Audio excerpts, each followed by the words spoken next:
మన సంఘ సభ్యులు సోదరుడు శ్రీనివాస్, క్రీస్తులు సహోదరి మేరీ గ్రేస్ వివాహ వ్యవస్థలో 25 సంవత్సరాలు ఆశ్రయింపబడి క్రైస్తవ వివాహ వ్యవస్థలో వారు దీవించబడి 26వ సంవత్సరంలో అడుగుపెడుతున్నటువంటి సమయంలో దేవునికి థ్యాంక్స్ గివింగ్, కృతజ్ఞతలు చెల్లించుకోవడానికి ఈ కార్యక్రమం ఏర్పాటు చేస్తుంది. వారికి వందనాలు, కూడా వచ్చినటువంటి వారికి కూడా వందనాలు. సామెతల గ్రంథము 19వ అధ్యాయము 14వ వచనంలో గృహమును విత్తమును పితరులిచ్చిన స్వాస్థ్యం, సుబుద్ధి గల భార్య యెహోవా యొక్క దానం. గృహము విత్తము అంటే ప్రాపర్టీస్, ఇల్లు, ఆస్తులు మన యొక్క తల్లిదండ్రుల నుంచి మనకు లభ్యం అవ్వచ్చు. అయితే a prudent wife is a gift from God. Subuddhi గల భార్య యెహోవా యొక్క దానం.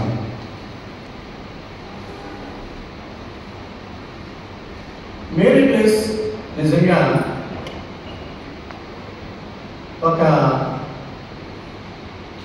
మంచి గిఫ్ట్. సుబుద్ధి గల భార్య శ్రీనివాస్, ఆమెకు ఎంత గొప్ప సాక్ష్యం అంటే, పాస్టర్ గారు మా ఇరువురికి హైందవ పద్ధతిలో వివాహం జరిగింది, కాబట్టి క్రిస్టియన్ మ్యారేజ్ ఎలా జరుగుతుందో చేయండి అంటే కొద్దిగా నేను చేయగలను, ప్రమాణాలు ఏవి అక్కర్లేదు కానీ అని ఆ చర్చ్ ద్వారం నుంచి ఇక్కడికి వారిని ఆహ్వానిస్తూ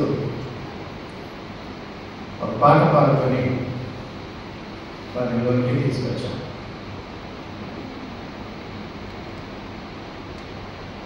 దేవుడు వీరిని ఇరువురును కూడా ఆస్వాదించి మంచి జ్ఞానం కలిగినటువంటి, అంటే క్రీస్తు యేసులో జ్ఞానం కలిగినటువంటి ఇద్దరు కుమారులు ఇచ్చారు, సన్ని, చెడు. ఇరువురు కూడా పోటాపోటీలో దైవ జ్ఞానాన్ని వారు పుట్టినప్పటి నుంచి కూడా చర్చలో అలవర్చుకున్నారు, సంపాదించుకున్నారు. వారు ఎక్కడికి వెళ్ళినా, ఏ దేశం వెళ్ళినా, ఎవరి ఏదైనా ఒకవేళ చెప్పాలి అనుకుంటే ఒక పాస్టర్ గారు చెప్పే దానికంటే అత్యధికంగా వాళ్ళు చెప్పగలరు, ఎందుకంటే అంత జ్ఞానాన్ని సంపాదించుకున్నారు. వారి ఇరువురు కూడా ఒక హైందవ పద్ధతిలో వివాహ వ్యవస్థలో ప్రవేశించినప్పటికీ దేవుడు వారిని దీవించి ఈ క్రైస్తవ సాంప్రదాయంలో వారిని ఈ చర్చ్ ఆఫ్ గాడ్ ద్వారా అభివృద్ధి చేయడం జరిగింది. మనలో కొంతమంది మొదటి నుంచి ఉన్నవారు మధ్యలో వెళ్ళిపోయారు. వీరైతే వీరు గత 25 సంవత్సరాల నుంచి చేసి పెట్టి ఈ రోజుకి 26 సంవత్సరాలు ముగించిపోతుంది. అందువల్ల ఇవాళ కూడా చర్చ్ యానివర్సరీ డే అయితే ముందుగా మేము జరిపించుకున్నాం. మాకు కొంతమంది ప్రముఖులు 2వ తారీఖున రావడం వల్ల అలా జరిపించేసుకున్నాం. ఆయన భయభక్తులు కలిగిన వారిని దేవుడు ఈలాగా ఆశ్రదిస్తాడు అనడానికి ఈ దంపతులు కూడా ఒక ఉదాహరణగా చెప్పుకోవచ్చు. సో పిత్రార్జితం ఏదైనా వారికి రావచ్చు కానీ ఇళ్ళు లేక ఆస్తులు, భార్య మాత్రం దేవుడిచ్చి గొప్ప బహుమానం సుబుద్ధి గల భార్య అని బైబిల్ గ్రంథంలో చెప్పారు. నాకు ఇంకా అనుభవం ఏంటంటే, మేము 1999 ఫిబ్రవరి 14 చర్చ్ స్థాపించినప్పుడు ఒక సోదరుడు ఇమ్మానుయేల్ ద్వారా పేపర్ మిల్లో పనిచేసే ఆయన ద్వారా వారు మాకు పరిచయం అయ్యారు. చర్చ్కి వారు రావడం జరిగింది. వారి ఇంటి పక్కన అనేక మంది చర్చ్లు పాస్టర్లు జరిగినాయి. ఈ సంచార పట్ల వారు ఆసక్తిని కలిగింది. 25 ఏళ్ళ నుంచి మాతో పాటు వారు ఉండడం జరిగింది. అయితే బిగినింగ్లో వారి ఇంటికి ఇలాంటి ఫంక్షన్స్ అయినప్పుడు మమ్మల్ని పిలుస్తూ ఉండేవారు. నా ఊహలో శ్రీనివాస్ మేరీగ్రేస్ దంపతులే ఈ చర్చ్లో ఎక్కువ కృతజ్ఞత కోరికలు ఇంటి వద్ద జరిపించుకున్నారు. మిగిలిన వాళ్ళు అంతగా పెద్దగా థ్యాంక్స్ గివింగ్కి పెద్దగా వాళ్ళు ఆచరించినట్లు నాకు గుర్తులేదు. వారి ఇంటిలో కూర్చుని భోజనం చేయడం నాకు నా భార్యకు చాలా ఇబ్బందిగా ఉండేది. ఎందుకు వచ్చామా ఇంటికి అని. ఎందుకంటే వారి ఇంటి నిండా విగ్రహాల మధ్య కూడి భోజనం చేయడము, లేక దేవుని పాటలు పాడటము పెద్దగా నాకు అది మంచి సాంప్రదాయం కూడా కాదు. అయినప్పటికీ దేవుడు ఒక తలంపించాడు, మీరు వీరిని క్రీస్తులో ప్రోత్సహించినట్లయితే వీరు మంచి పనిముట్లుగా క్రీస్తు కొరకు వారు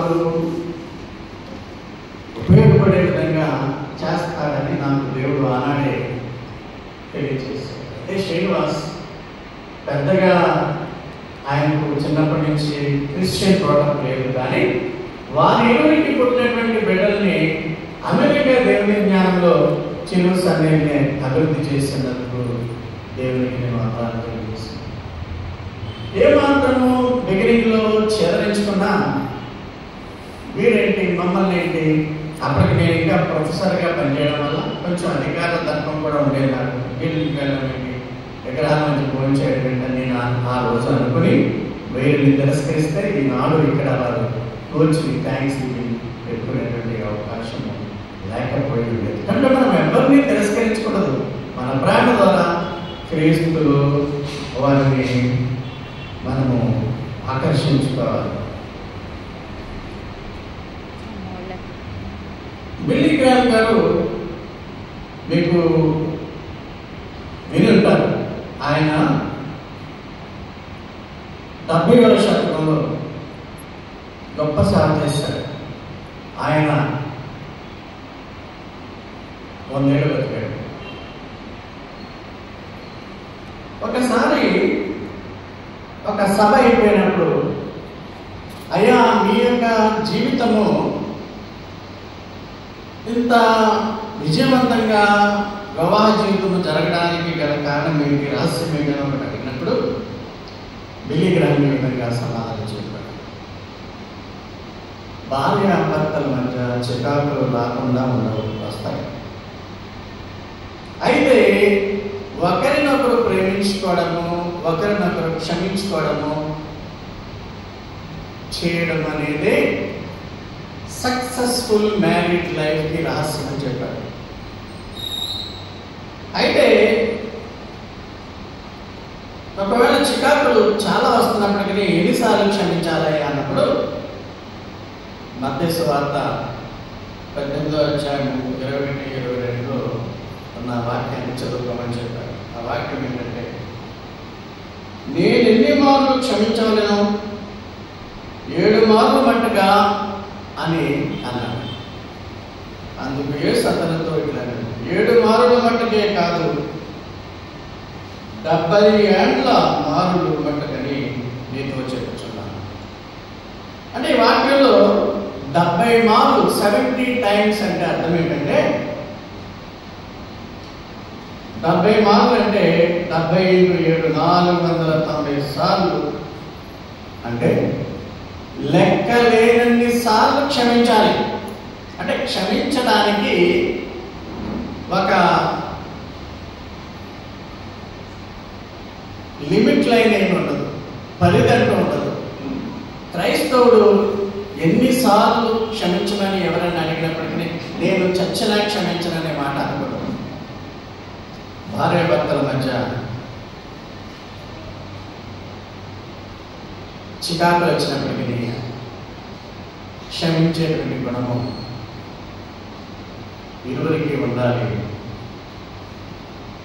కనుక దైవ భక్తి, బుద్ధి కలిగినటువంటి సుబుద్ధి కలిగిన భార్య దానమని చూశాను కదా, యెహోవా దానం. అటువంటి భార్య కుటుంబానికి ఆశీర్వాదకరంగా ఉంటుంది. శ్రీనివాస్ ఎప్పుడు కూడా భార్యను గౌరవించే భర్తగానే ఉన్నాడు. ఎప్పుడు అవమానకరంగా కానీ వేరే విధంగా ఆయనను తొలనాడడం కానీ చేసినట్లుగా నేను గమనించలేదు. వివాహ వ్యవస్థ విజయవంతం అవడానికి ఇంకొక కారణం ఏంటంటే ప్రేమ భాష కలిగి ఉండండి. విశ్వాసము, ప్రేమ, నిరీక్షణ అనేది మనకు తెలుసు. వీటిలో ప్రేమ గొప్పది. సందర్భాన్ని బట్టి బహుమతులు ఇచ్చిపుచ్చుకోవడం ద్వారా కూడా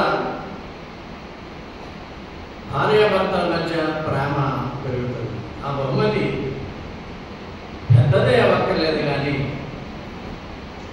చిన్న పాటి బహుమానమైన భార్య యొక్క ప్రేమను పొందే విధంగా చేస్తుంది.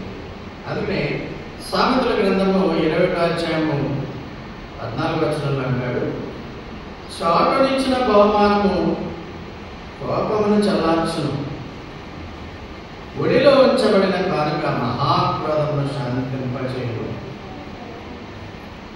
అంటే భార్యాభర్తల మధ్య చిన్న చిన్న బహుమానాలు కూడా గొప్ప ఆనందాన్ని కలుగజేస్తాయి. మరి వీరు వివాహము ప్రపంచ ప్రేమికుల దినోత్సవం నాడు జరిగింది. వాలంటైన్స్ డే అంటారు, lovers day, international lovers day. ఎప్పుడో ఒకసారి మేరీ గ్రేస్ చెప్పడం నేను విన్నాను. మా శ్రీనివాస్ ఈ బహుమానం ఇచ్చాడండి అని చెప్పినట్లు గుర్తు. ఎప్పుడో ఒకసారి బహుశా వాలంటైన్స్ డేకి ఏమైనా బహుమానాలు ఇవ్వడం అనేది శ్రీనివాస్ అలవాటు ఏమో అని నేను అనుకుంటున్నాను. వేళ ఇచ్చావా శ్రీనివాస్ బహుమతి? ఇంకెవరైనా తీస్తాడు బయటకు. ఇప్పుడు శ్రీనివాస్ బహుమతులు ఇవ్వడం అంటే సరదయ్య భార్య. కాబట్టి ఇట్స్ నైస్. బైబిల్లో ఉన్నటువంటి మాటలు అన్నీ కూడా వారు పాటించడం బట్టి చక్కగా వారి వివాహ వ్యవస్థ సక్సెస్ అవుతున్నందుకు దేవాది దేవునికి వందనాలు తెలియజేస్తున్నాను.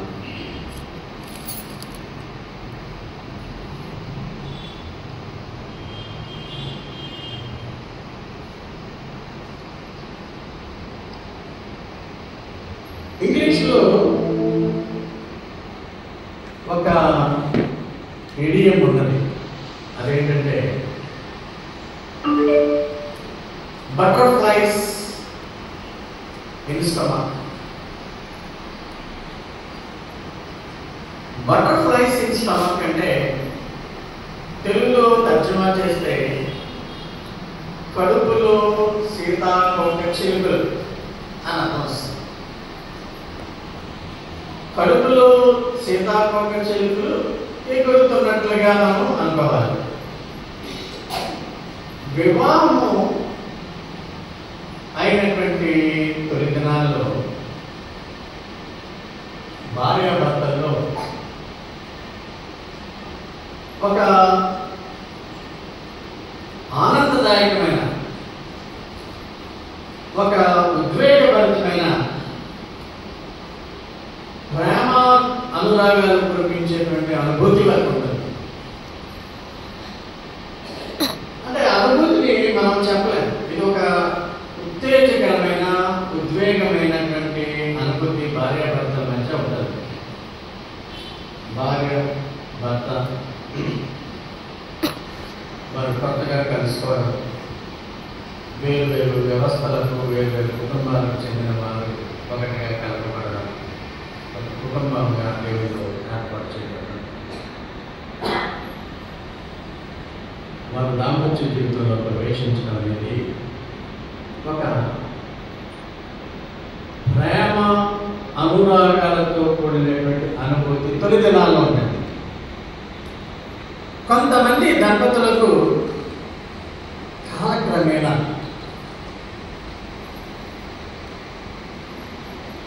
ఇయర్స్ గడిచే కొద్దీ, కొంతమందికి నెలలు ఇయర్స్ గడిచే కొద్దీ బటర్ఫ్లైస్ ఇన్ స్టమక్, సీతాకోక చిలుకలు కడుపులో ఎగురుట ఆగిపోతుంది. అంటే ఎప్పుడు చిరుగొర్రులు ఆడుకుంటూ, ఎప్పుడు కోపాలతోనూ తాపాలతోనూ ఉండేటువంటి పరిస్థితి